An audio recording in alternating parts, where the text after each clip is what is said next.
Once upon a frustrating summer day, I was out in the backyard when I saw a pile of Legos. The same pile of Legos that I had been asking my kids to pick up for the whole week. I looked in the basement door and there were my kids playing Legos. And I thought, great, I'm going to get them to finally put these Legos away. So I knock on the door and I point at the Legos. They see me pointing at the Legos and they just turn back and start playing Legos again. So now I'm getting a little frustrated. So I knock on the door again and like motion for them to unlock it so that I can come in and ask them to pick up the Legos. They just totally ignore me and go on playing.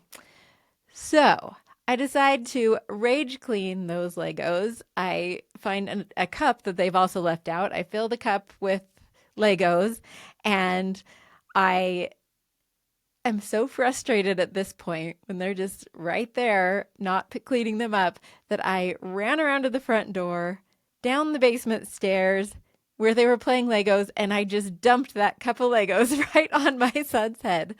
Now, I am not proud of this. He looked up at me with these wide eyes, and at that point, I just realized the ridiculousness of the situation, and I just started laughing, and we talked through it. It was all fine. Welcome to the Family Lab podcast, where we investigate all things parenting and home management. As you might have guessed from my opening story, today we're going to talk about emotional regulation, both how to control our own emotions and how to teach our kids to control theirs. Here to help us is Emily Hamblin, a former teacher, a mother of 4, and an emotional health parent coach. I recorded this episode with Emily back in January of 2024 when I was trying to start my podcast back up, but I wasn't quite ready, so it never made it onto the podcast. So I re-listened to it a little bit ago, and I can't believe I've been keeping this from you for so long. There are so many great things in this podcast that I wish I had had years and years before when my kids were much younger. Before I share this fabulous conversation, though, I wanted to invite you to join our open labs. I'm going to start having labs once a week where we can just kind of sit and discuss what we're experimenting with in our homes. We sometimes will pick a common theme that we all choose an experiment for, or we'll just do whatever you're struggling with, and everybody will kind of help you brainstorm experiments that you can try at home. We can track each other's progress. I'm hoping it just becomes kind of an ongoing support group for each other and kind of running with this idea of experimentation. So please join us. I'll be doing a couple different days and times till we can land on one that works for the most people. And you can find information for those events at familylabpodcast.com. That's also where you can find all my past episodes. And now they're also organized by category. So if you're just struggling with one thing, you can click on that and find a bunch of episodes that could help you experiment in your own homes. And now let's talk emotional regulation with Emily Hamblin. So I'd love to start our conversation today by just talking about kind of your journey into the world of emotional intelligence. Mhm. When did this idea come on your radar and why? I had always wanted to be a mom. I'd always loved kids growing up, and I went to college for teaching, got multiple degrees with teaching and pedagogy focuses, and I was like killing it in the teaching world. I was just doing so well as a teacher, receiving really high reviews. I was sure when I had kids, it would just be so easy, and I could just take those teacher skills and apply them to my children, and they'd be so well behaved, and we'd just always be happy and have such a well-run, calm, you know, home. And my children came out unique, right? And I didn't realize I Uh-huh. had a lot of my own unhealed emotional trauma from my childhood that I brought to the table that I didn't really come out until I was a parent. And so here I was years into parenting, and I loved my children. Like, that's never been an issue. Always loved them. But I'm not showing up the way that I want to. I'm yelling, I'm screaming, I'm grumpy. I'm saying really snide comments to them that I don't even really want to be doing. It's just like happening, right? And my Yeah. children are so dysregulated. They're screaming, they're melting down. There's not this vibe in my home that I wanted us to have, that I always thought we would have. And so I began my own journey of Figuring out how to like stop yelling, how to be calmer, how to handle the stress, how to handle that overwhelm, and how to teach my children to handle their intense emotions, how to teach them healthier ways to deal with anger, to deal with frustration, disappointment, to deal with hurt, to deal with boredom, right? And so I become really passionate about sharing what I've learned with other parents so that they can have kind of a shortcut and so that they don't feel so alone in that journey. Well, I especially like the vocabulary you use because I think this is different than how you and I were raised, and a lot of the other parents who were listening to this, where, we talked about being disobedient and misbehavior and naughtiness, being Yeah. naughty children. I like that you reframe it with dysregulation. I'm guessing that's a deliberate choice. Can you explain to me the difference between those words? Let's say we're playing a board game and one of my kid loses. Maybe they like start screaming and then they flip the board game into the air and they push a chair over and they're yelling and they go to their room and they slam the door. Yeah. And I'm left thinking, what is wrong with my kid?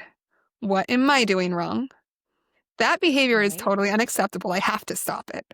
They can't go through life living like this. They're a sore loser. Why are they choosing to do this? Yeah. All of those different thoughts were not helping. And of course, how do you think I was showing up when they were doing that? I would follow them Right. to their room. I would open their door, scream at them, or maybe not scream, but I'd yell some words at them that maybe I didn't even mean, but in the heat of the moment, I thought I needed to communicate, and then I'd slam their door for them. Yeah. So that was a very typical scene in our house. Not that every moment like that was like that, but that was a vibe that was very common. That is familiar to me. I can totally relate to that because a lot of the same behaviors and on both sides have happened in my own house. One thing I want to make sure moms know you're not alone because sometimes we look at other people, especially on social media, and it's just this picture perfect family, and we're wondering why their kids have it all together and ours don't. Like, it's true, Right. some children are easier to parent than others. I'm gonna say that. And it's also true that Yeah. when we think about that meltdown there that my kid had at that board game, if we can switch from thinking my child is misbehaving, they're being so naughty, they're bad, this is horrible behavior, and if we can switch it to my child does not yet have the skills to handle the situation in another way. That with their current skill set, their current abilities, that's actually them doing their best. It's a total game changer in our parenting from having a kid that's bad, that's horrible, that we need to fix their behavior, to having a child that needs our help and they need us to help them learn new skills. Oh, I'm so glad you said that. That was a turning point for me too, and I learned that from The Explosive Child, that book by Yeah. Ross Green. Have you read this book? Oh, absolutely. So Yeah. that was the first time I clued into this idea that they were lacking skills, and that instead of treating the behavior with consequences, and figuring out what consequences would have traction with your individual kid, taking a step back to the beginning and trying to figure out, more like a detective, Mhm. what skills are they lacking and what can I teach them so this doesn't happen next time. That blew my mind and changed my parenting life. Yes, the same. I think that was just his first 1 or 2 chapters in that book, and I actually read, Yeah. like, the first 1 or 2 chapters, and then I put the book back on the shelf for about a year. But even in that year, just those 1 to 2 chapters radically changed things. Just that idea and perspective shift alone. Then I picked it back up and was like, "Oh my goodness, I missed out on a whole lot more." That's interesting that we both had the same kind of trigger for our understanding. And it sounds like we had very similar households, especially in the younger years. Um, I I don't always like to use the word explosive, but there was a lot of explosive behavior. Let's Yeah. be real. I'm curious how your experience as a teacher gave you perspective with your children, because I'm sure even going into parenting, you had experienced children with a wide range of behaviors. How did that help your perspective with your own children? This is such a I don't know if you know how deep that this is, but I'm gonna take this 2 Okay. angles. One angle, I actually have some teaching skills that apply with the mindset I just talked about that really have fitted Okay. us. Another angle that I had to realize that teaching and parenting are very different. Do you have any children, Whitney, that are, say they're like the model kid at school and they're the angel child in the class at church, and they're really difficult at home? And Yes, I do. sometimes One in particular. you might say, "Why are you so good for that teacher and so hard for me at home?" As Absolutely. a teacher, do you know how many times I yelled at my class or students or became snarky or said side comments or grumpy with them? Probably never. Very rarely. Very, very rarely. And I taught all ages, right? I like all ages and a lot of different children. Then I became a mom and I was doing it. If I'm watching my friends' kids and they reacted that way to a board game, I would have never followed them to the room and yelled at them, ever. But I was doing it to my own kids. Right. And Ooh, that's a so, good look in the mirror. yeah. That's really good. So I realized teaching and parenting are different. There's different areas of our brain that are probably connecting. Growing up, how was parenting modeled to me? And I'm not saying anything bad about my parents, but they had, like you said, a much different approach to behaviors, a much different approach to discipline.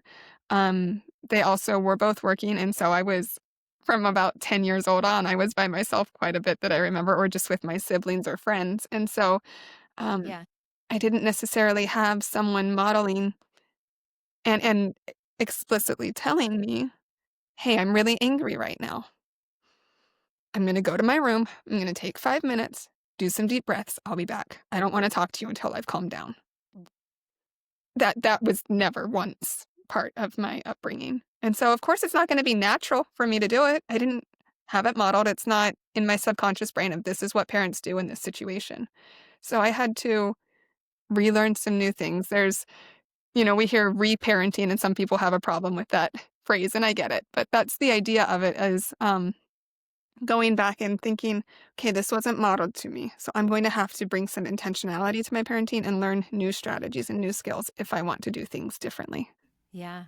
What I did bring from teaching that really helped us in our family once I realized that my children's we talk about their explosive behavior and their meltdowns, but we can apply this idea of lagging skills, as Ross Green calls it, or abilities that they don't yet have. I always put yet in there and I emphasize it because it brings a lot of hope, right?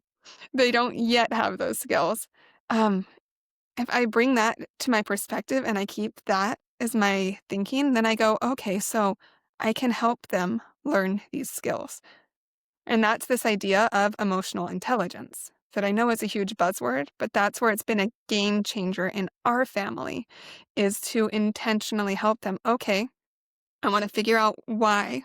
First of all, why are we behaving this way when we lose the board game? Why is our behavior like that? And I like Yeah. to give them a lot of grace. Um, Assume that they're good. Assume that they're doing their best always. And then Yeah. why would they be doing this if this is their best? What's going on? Get curious, not furious, right? And then Like it. once I can understand that, okay, for my children, it makes sense now that I know that they have autism, but I didn't know that for a long time. Whether or not your child has autism, maybe they have some black and white thinking. They think if I do A, B, C, D in this game, then I should win. Like that's just, Yeah. and when it doesn't happen, their brain experiences a prediction error, right? Where what they Okay. thought would happen isn't happening. And now my brain is giving me this error code, which increases my frustration big time. It's sending me signals that something's wrong because what I expected to have happen didn't happen. And I can't handle it. So Yeah. I'm just going to explode right now because that's all that I have to handle that. So we can go in and give them skills of, hey, we're going to play a board game. Let's pretend that you're expecting to win, you think you're going to win, and then the game ends and someone else wins. How are you feeling? Like, we take it out of the heat of that moment, and we put it Yeah. somewhere else, and we help to build up that all of the skills of emotional awareness. How are you feeling? How does it feel in your body? How is that affecting your actions? How can you handle that feeling in a way that you're not going to regret later? Yeah, I like that. It's basically role playing and practice, right? Yeah, and there's a lot of different ways. Like, in Emotionally Intelligent Kids, each month, we have a whole lot of resources that are released because I feel like the more angles you can come at helping kids learn emotional intelligence, the more it's going to stick. So we have like stories, we do songs, we have games, there are some worksheets and activities, crafts, lots of discussions, like on the fly discussions as you're driving to school. You can just chat about, oh man, so I was totally expecting that car right there to turn right and then it didn't. And that was really frustrating for me. Do you ever feel Ah, frustrated when things don't go as planned? And just infusing that into our days is as many different angles and as naturally and as much fun as we can. So it's not like sit here and do this worksheet and we're gonna have a family discussion.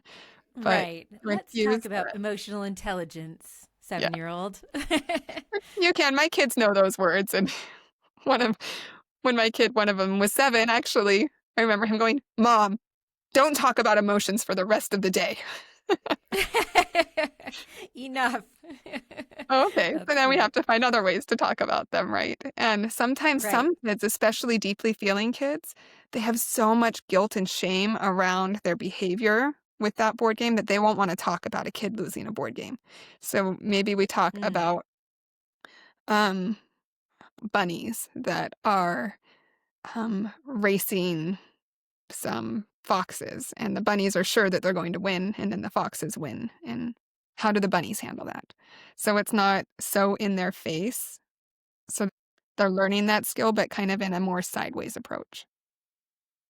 Well, and maybe that can give them a little perspective too when it's not about them and they're not on the defense. They can look more objectively at that scenario and think more logically about it. Yeah, totally. And so the very, very worst time to teach a kid emotional intelligence is when they need it the most. The best time And is when they're not actually when do needing we it. usually start trying to do that? Right in that moment. I'd love to spend most of the rest of our conversation talking about specific skills and how you can teach them. Um, but I'd like to start with the skills you taught yourself and how listeners could do that too. Yeah, for sure. So this idea of self-regulation is critical for an emotionally healthy family. And so often parents come wanting to work with me and we focus on our kids' behavior, right? I want my kid to not Yeah. melt down. I want them to not be disrespectful. I want them to be nicer to their siblings. I want them to be more empathetic and have better relationships with their peers. But like 70 to 80% is us doing the work for ourselves and learning to Yeah. regulate our own emotions. And I'm not saying that to try to make anyone feel bad. I'm not wanting to add any guilt or shame or point fingers. I'm only pointing out how important it is, the work that we do on ourselves. And this idea too of self-care that's so many parents roll their eyes at now because we're sick of hearing it. But the reason it's become so prominent is because all the work we do on ourselves really, really matters for our children. There was even one study I read recently of children that had anxiety, and half of the children who had anxiety, their parents went and got counseling for anxiety. And Really? those children whose parents got counseling for parents, not for kids, right? For their own Uh, anxiety, those children had a significant decrease in their anxiety. Interesting. And I mean, it makes so, sense. It makes a lot of yeah. sense. So when we're modeling for them how to handle stress, how to handle disappointment, how to handle um, frustration, how to handle even when we're feeling hurt or even when we're feeling like someone did something wrong. How do we handle those times? What are some healthy ways we can handle them? It's super important. I'll just keep on that one example of the board game.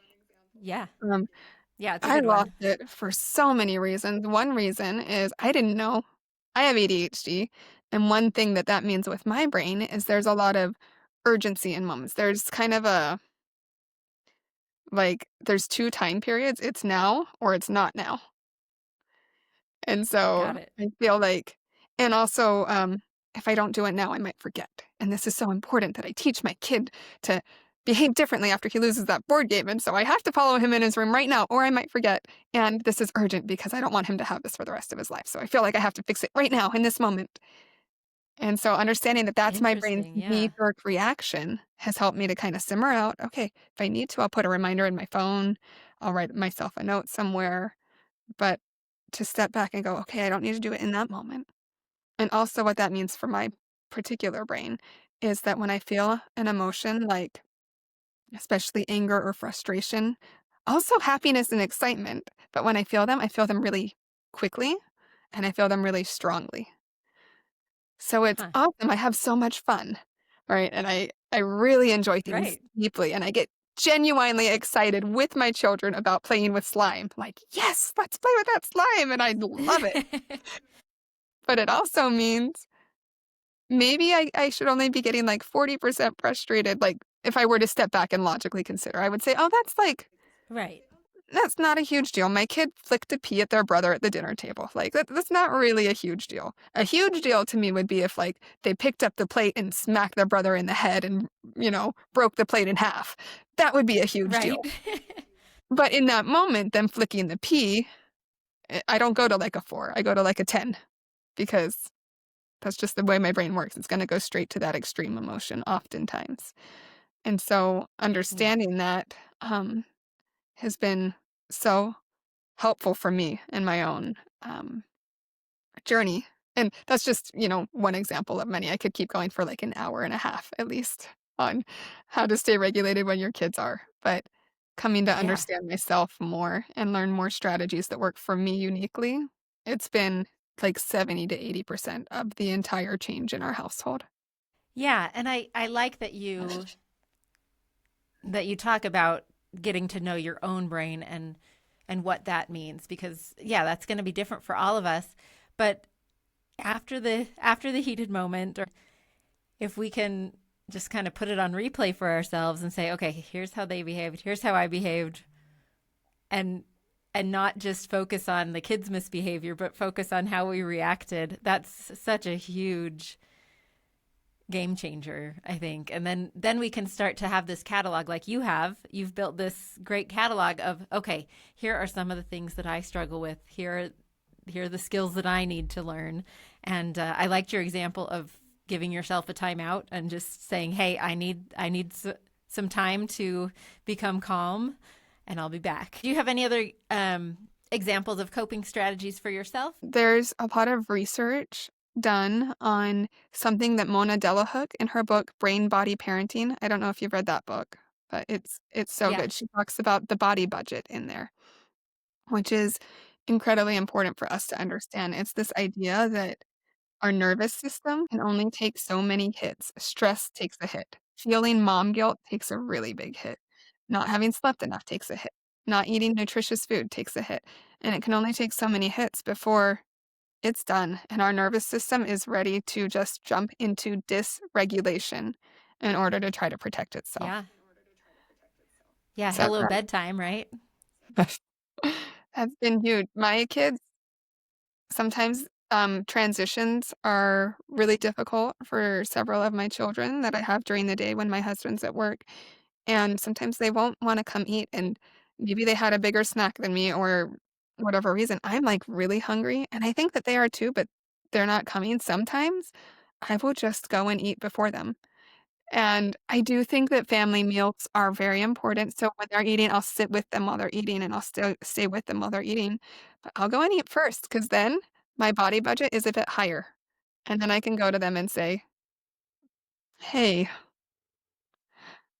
now it's time for lunch. Now how can I help you transition? What's difficult about this transition? How can I get creative here?" It's like I've increased my own body budget to handle their difficult behaviors a whole lot better.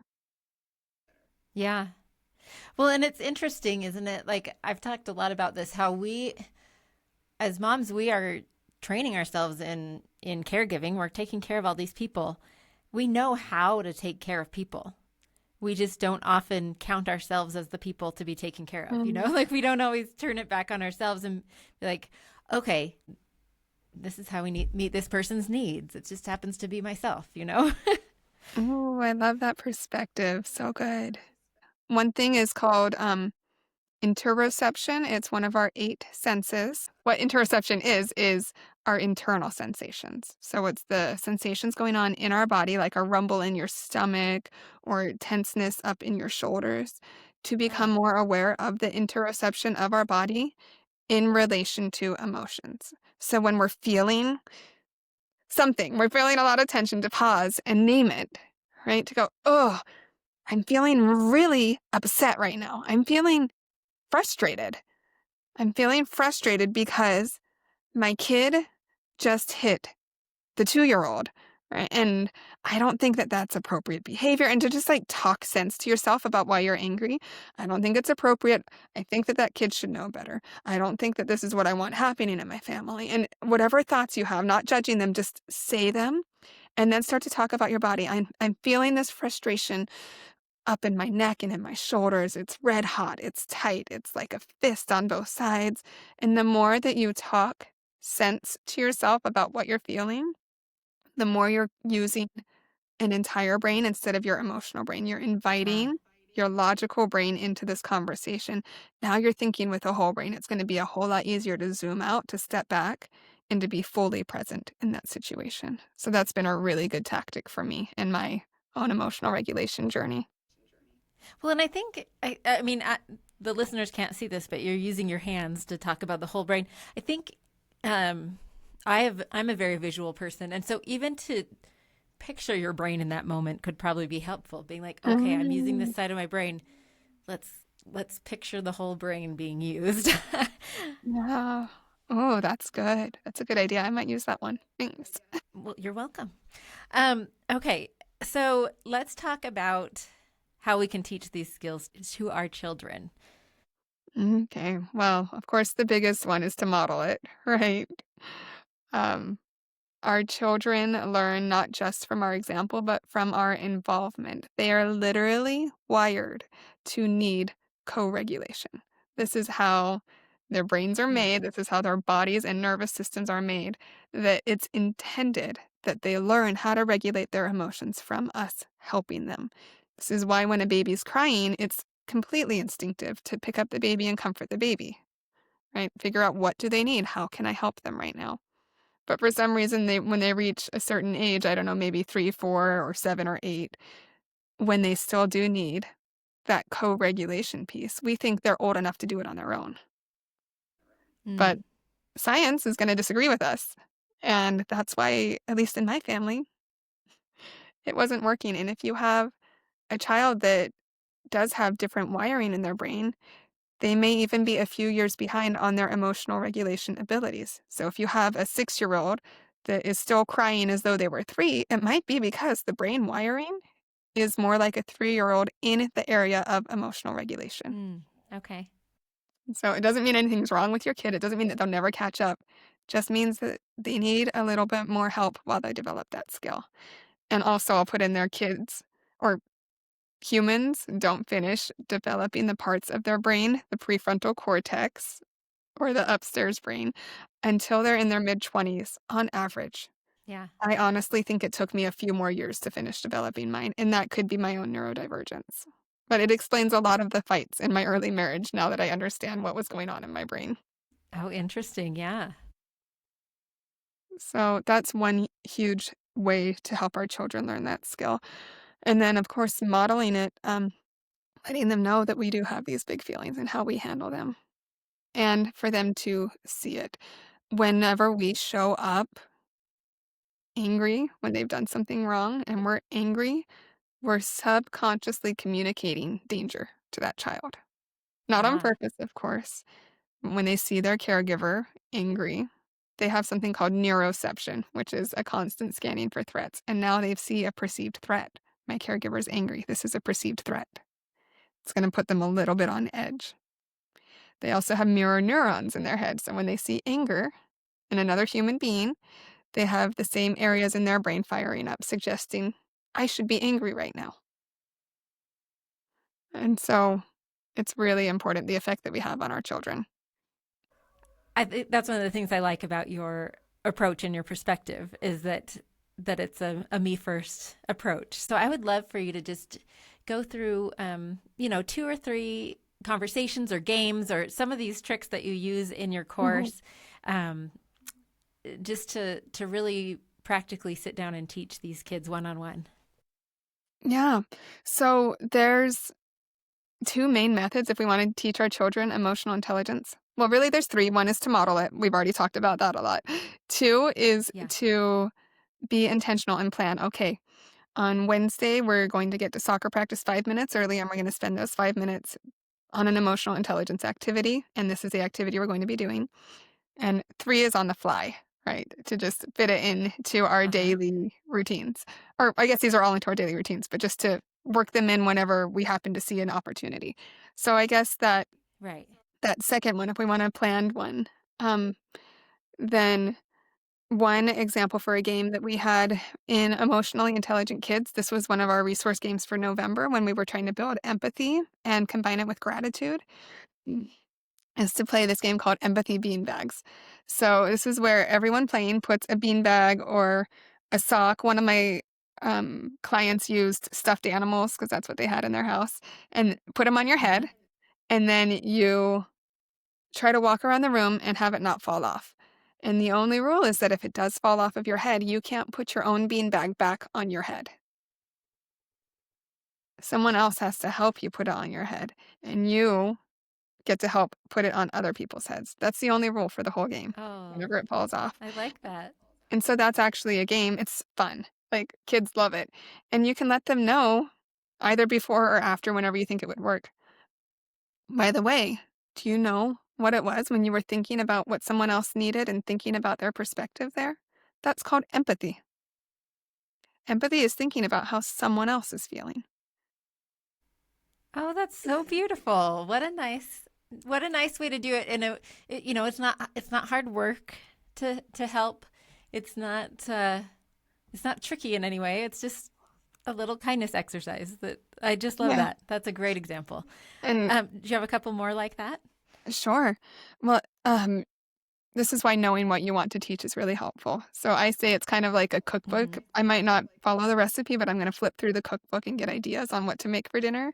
Yeah. So having ideas on that's one thing that I really like to think, okay, what skill am I working on right now? And say you want to continue to work on empathy, then you just have it in the back of your mind. And when you're reading books, you want to think, how can I help my child increase their empathy with this book? And maybe you're reading a story and you think, you can say, what do you think that character's thinking? Why do you think they're feeling that way? And just include into that book reading different ideas on how they can increase their empathy.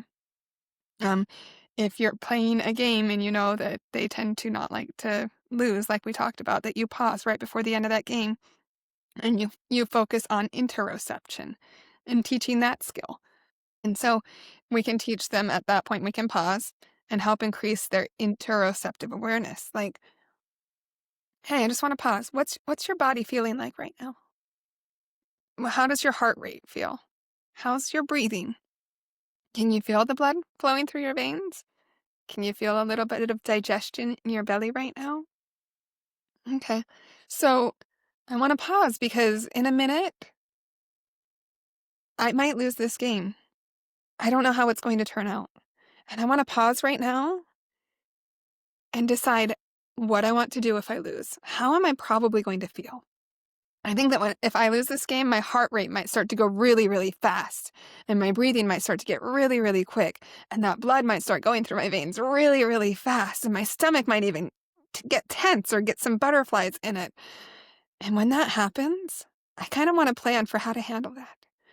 I think when that happens, my plan is going to be in our house, we have an indoor trampoline. We use it all the time. My plan is going to be I'm going to go and jump on that trampoline 100 times to try to help me get all of that energy out and get my heart rate back to normal. Can you think of a plan for you?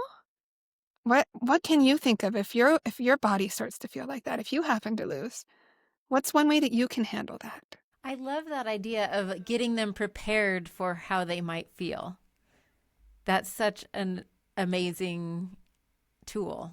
I think we're pretty good at that. Like, we're pretty good at predicting after we've seen the patterns emerge. We're pretty good at predicting how our kid might act. So if we can help walk them through that and talk about it, they're probably not as aware of as we are of these patterns that we've been seeing. And then to go through and talk through some strategies for it, I just think that's genius. I wish we would have had this conversation, 15 years ago, but Well, I wish I could have had this conversation 15 years ago also. but And it's never too late. it's also very helpful for kids to have visuals. I try to include a lot of posters when I can, or do visuals of, especially if they're a visual learner, and you can just maybe I have one picture frame that I'm going to, I think, start swapping out a different poster each month or so with just things to help increase their emotional intelligence awareness, like coping skills or healthy ways to handle emotions or worries that I can let go, or how am I feeling and having different emotions on that, like an emotions chart, things like that, that are just a visual reminder to kind of make it normal that, yes, I'm going to have anger.